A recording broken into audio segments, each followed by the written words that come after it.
Faites-vous partie des entrepreneurs de demain? Bonjour, je m'appelle Gabriel et je suis auteur du livre Créer la vie de vos rêves.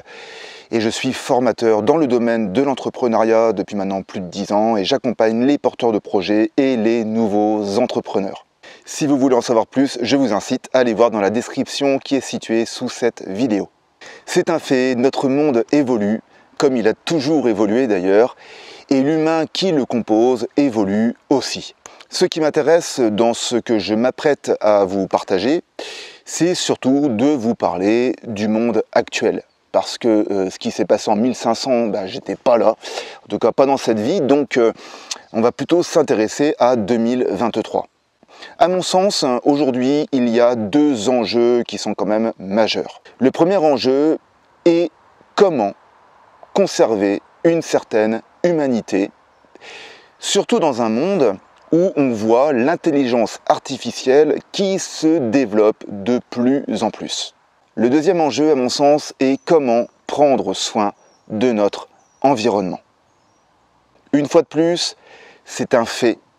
On voit bien aujourd'hui que notre environnement a quand même un léger coup dans la gueule.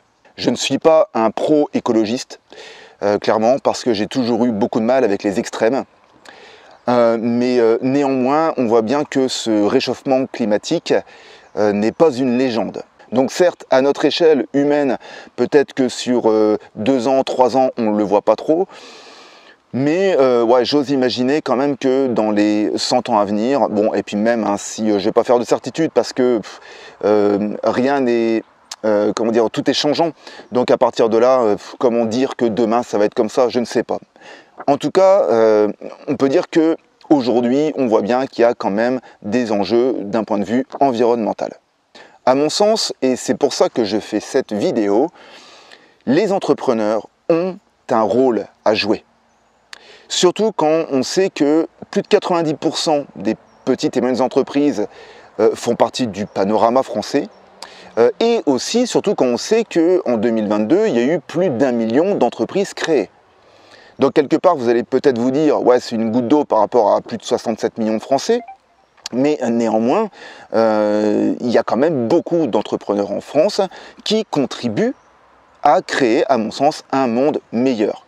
Même si je pense que ce n'est pas la majorité.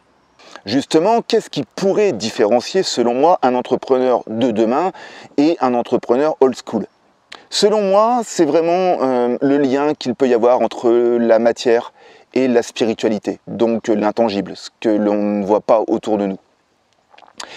Pour moi, l'entrepreneur old school, parce que j'en rencontre encore, c'est celui qui vit encore en 1960 et qui voit en fait encore, qui a plutôt encore une vision du monde qui va être très matérialiste, qui va être très porté vers la compétitivité, par le rendement et par quelque part la cupidité, par l'argent.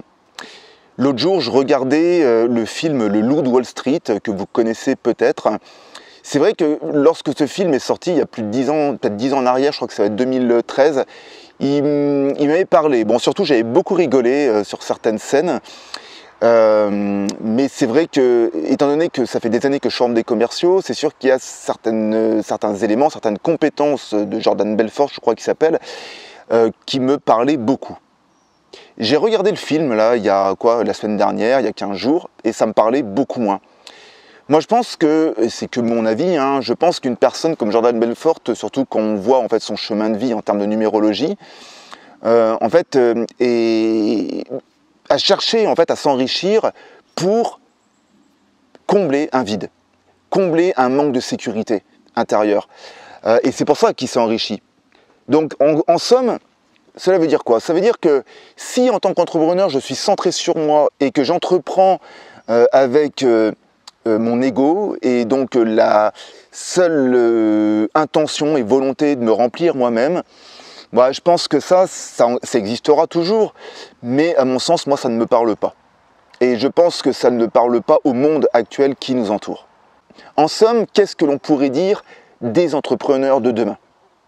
Eh bien, c'est très simple. L'entrepreneur de demain va répondre et répond aux enjeux que j'ai cités un petit peu plus tôt dans la vidéo.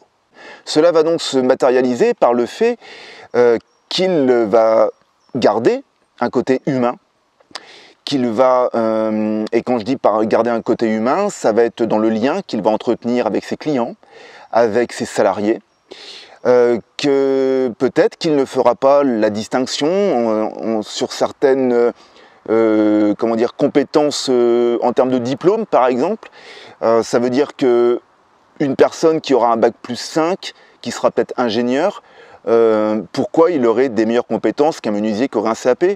Moi je pense que chacun a ses compétences, chacun a son niveau en fait, d'éducation, et que chacun est là et peut contribuer aussi à construire un monde meilleur, peu importe en fait son statut, son niveau.